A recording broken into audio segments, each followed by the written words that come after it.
கர்த்தர் நல்லவரே என்று இந்த காலங்களிலே புதிய நாளிலே தோத்தரிப்போம். சங்கீதம் 34 சங்கீதம் 8வது வசனம் சொல்லுகிறது, கர்த்தர் நல்லவர் என்பதை ருசித்து பாருங்கள், அவர் மேல் நம்பிக்கையாய் இருக்கிற மனுஷன் பாக்கியவான் என்று இருப்பார்கள். கர்த்தர் என்றைக்குமே எல்லாருக்குமே நல்லவராக இருக்கிறார். அவருடைய அன்பையும் அவருடைய இரக்கத்தையும் நாம் ருசித்து பார்க்கும் போதுதான் அதனுடைய பிரமாணத்தை நாம் கற்றுக்கொள்ள முடியும். கர்த்தருடைய பரிசுத்தவான்களே, அவருக்கு பயந்திருங்கள், அவருக்கு பயந்து குறைவில்லை என்று சொல்லி சங்கீதம் 34:7-9 நாம் பார்க்க முடியும். கர்த்தர் அவர்களை பாதுகாக்கிறார், அவர்களை சூழ பாளையம் இறக்குகிறார், அவருடைய சத்துருக்களிடமிருந்து அவர்களை விடுதலையாக்குகிறார்.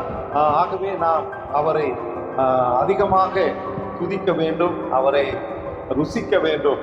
ஆகவே கர்த்தர் நல்லவர் என்பதையும் வல்லவர் என்பதையும் எல்லோரும் ருசித்து பார்க்க முடியும். ஆனால் சிலர் மாத்திரமே அவருடைய குணாதிசயங்களை, அவருடைய செயல்களை பார்க்க முடியும்.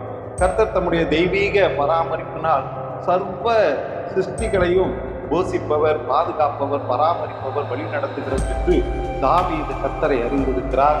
ஆகவே அவர் சொல்லுகிற வார்த்தை, அவர் மேல் நம்பிக்கையாய் வாழ்ந்து காண்பித்தார். நாமும் அவர் மீது நம்பிக்கையாக கர்த்தர் நம்மை ஆசீர்வதிப்பாராக. ஆமென்.